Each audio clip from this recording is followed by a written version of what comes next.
Broadcasting live from the Business RadioX studios in Atlanta, Georgia, it's time for GWBC Radio, conversations to grow your business. Now here's your host, Roz Lewis. Lee Cantor here, another episode of GWBC's Open for Business, and this is going to be a fun one. Today I got with me Kelly Marchal, and she is with Esprit de Merci. Welcome. Thanks. It's great to be here. Well, before we get too far into things, tell us about your work. How are you serving people, and what do you do? Sure. Really, the essence of what we do at Esprit de Merci is it's about empowering and enabling leaders and teams to do their best work. We do this through a combination of services. Each engagement's a little bit different, but we might incorporate things like individual coaching for leaders and executives, design and facilitation of workshops based on specific needs for teams that might be going through a particular change or strategic initiative. We also provide or incorporate some independent work that sometimes can supplement for those workshops. And we host a small group coaching program for folks early to mid-career that we call Leadership Foundations. Now, are you finding that more and more organizations are leaning into coaching as a tool to help their people get the most out of themselves and to really benefit the organization? Absolutely. I think it's, coaching as a profession is still relatively young, and there's a lot of different interpretations of what that might entail. It's really ultimately a partnership and helping clients and team members see what sometimes they can't see themselves and being able to sort of think out loud with a partner. And so with that, it provides a lot of development, and a lot of our development and learning happens in those uncomfortable spaces. And once we realize what we can get through, it prepares us for what comes next.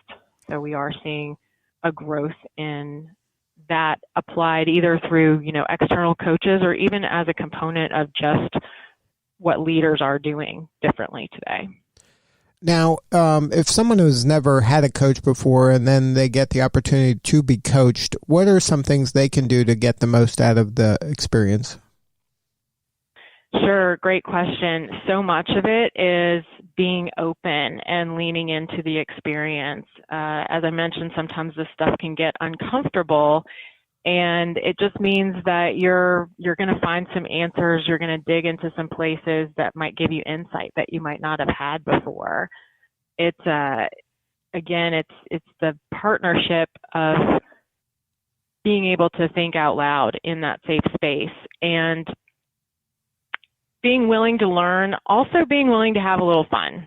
If you take it so seriously, then, sometimes you could miss something from the experience. And so much of it is just about getting clear on what the goal and the objective is and why that's so important. And once you get to that space, the how becomes pretty evident, and it's pretty easy to work through some of the steps that it might take to get there.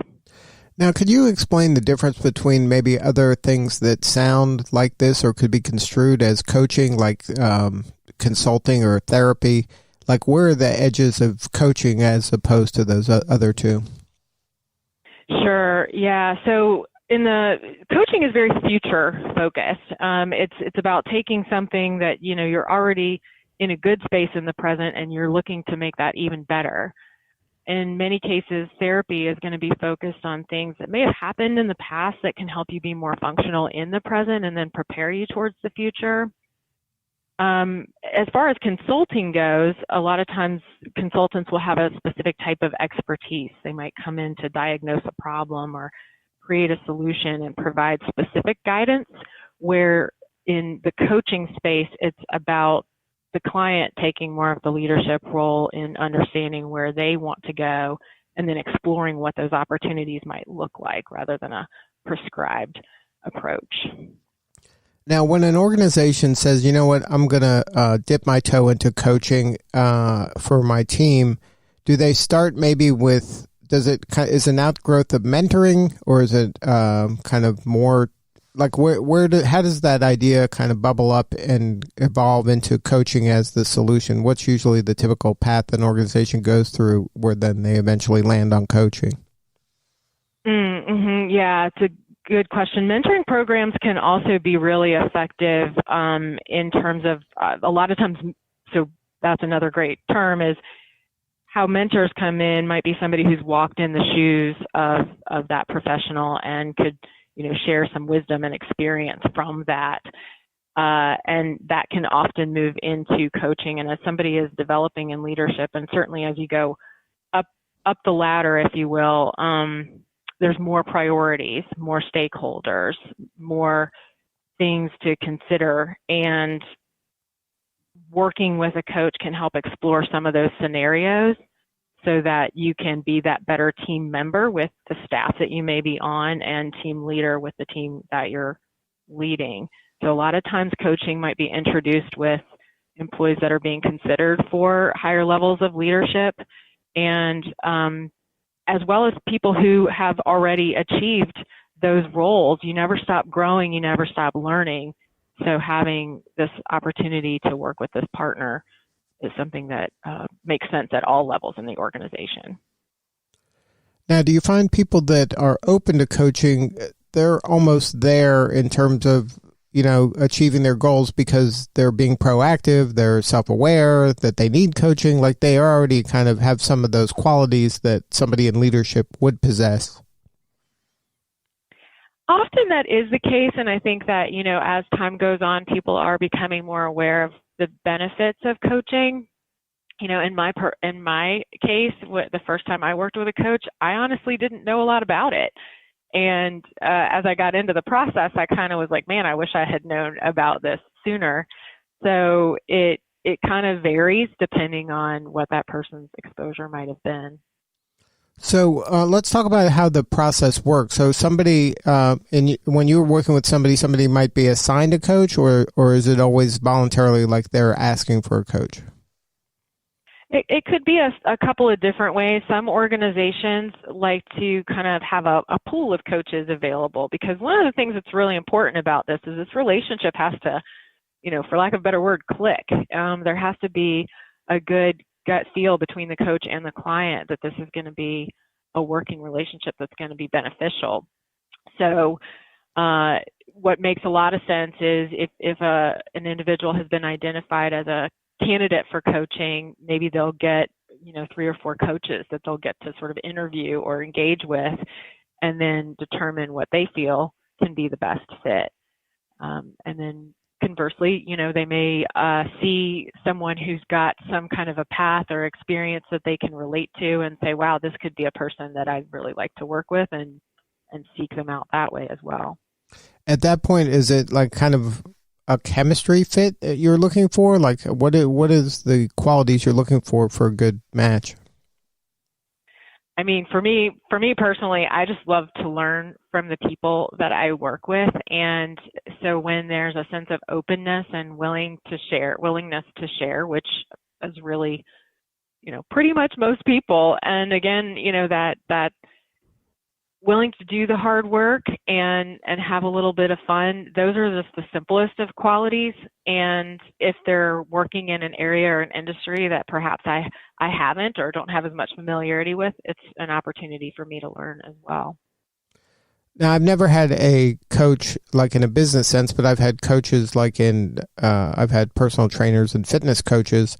And from just stylistically, some people like to yell, some people like to encourage, some people like to be quiet. Like, how much of that stuff is important when you're trying to find the match? Like, does it have to, like, do you have to look forward to it every week, or is it something that some people dread, but they know it's good for them?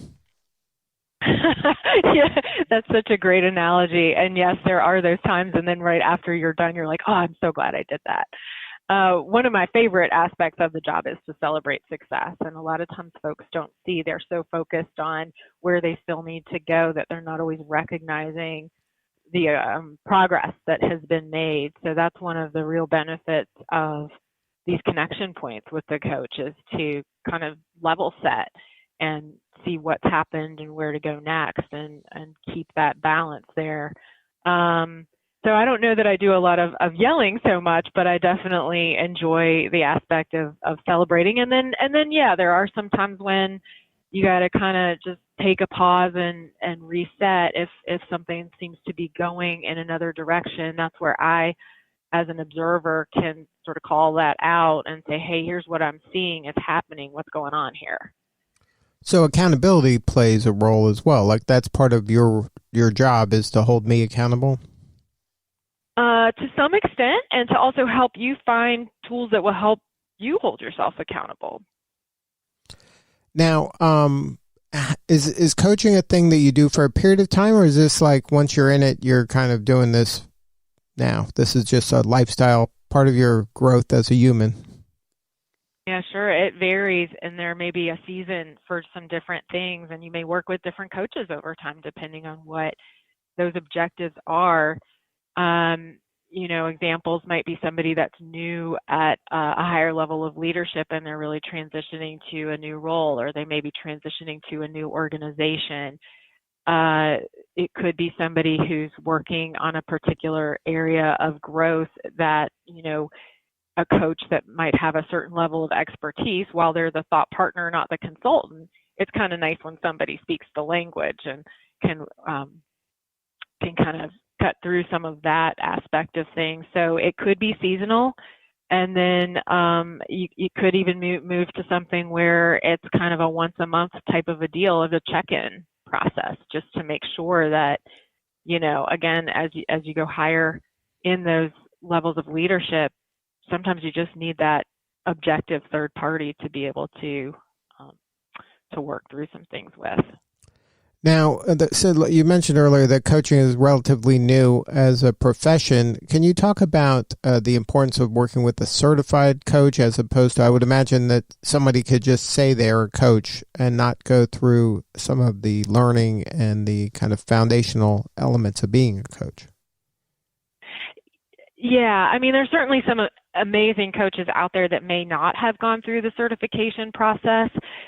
What I like about it is it sets a degree of standardization. The International Coach Federation was formed in the mid-90s, and that is the organization that governs the standards for certification and ongoing, training and development for coaches. And also we have a code of ethics that we work by. So that, quickly creates a degree of consistency across the industry. And the other benefit of it is going through the process of the certification itself means that as a coach, I become a client and I can better experience what my clients are experiencing. So it's pretty rigorous and hard work, but it for me has been a really great way for me just to enhance what I want to do. Now, let's talk for a moment about the GWBC. Why was it important for you to get involved with that organization? Yeah, I heard about this not long. So I started Esprit de Merci in late 2017. So I'm pretty new to this world of entrepreneurship. And in 2019, last year, I went through the process of certification and actually just snuck it in right before we began to stay home. We had the last tables of 8 lunch in February, and just was immediately warmly welcomed by this amazing community of folks. And no matter what area of business we were in, everybody had something that they could relate to each other in. And on top of that, just the facilitation that GWBC provides in connecting with some of the larger organizations who are looking to do business with diverse suppliers. So this opportunity that we can all, learn from each other is something that has been really great about the relationship with GWBC. Now, in your practice, do you have like a sweet spot on different types of people or maybe organizations that you work with? Like maybe it's in a certain industry, or it's a professional services or manufacturing. Do you have kind of a sweet spot that you like? Well, one thing I've definitely noticed is that really regardless of the sector or type of industry, that as an organization hits a certain size, there's a culture, whether you have intention around that or not. And depending on where that organization is, having that purpose and value system that you work towards, yet also leveraging the power of diversity within teams. So there's a commonality that I see across all of that. As far as the things that I enjoy the most in this is being able to leverage some of the background that I have. But prior to this work, I spent about half of my corporate career on the finance side and the other half on the HR side. So being able to connect the business aspects with the importance of engaging and developing the teams. So when the work involves, those aspects, it really gets me excited. So now, so I know you work with both individuals and organizations. What is the process when it is an organization? Do you go in through HR? Like, is it typically you're working with one person? They're like, hey, I should bring this to the rest of the team. Like, what's your kind of usual entry into an organization? Yeah, so it depends. In the case of the example of an organization that might be building a coaching pool, that's generally going to be managed through the HR function. And again, depending on the size and nature of the organization, there isn't always an HR function. So in other cases, a team lead may, just be speaking about, hey, I want to bring my group together and we're going to be, putting our strategy together, and I need to think about ways that we're engaging. We've got new team members and we've got to put our plan together, these kinds of things. And so as I begin to talk to that person, I can see ways to incorporate aspects of coaching with that. So it's about facilitating and helping them bring that stuff together.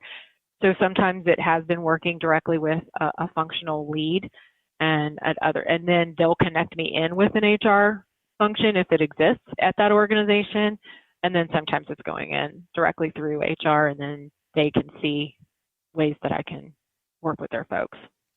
And if somebody wanted to learn more about your work or your team, is there a website?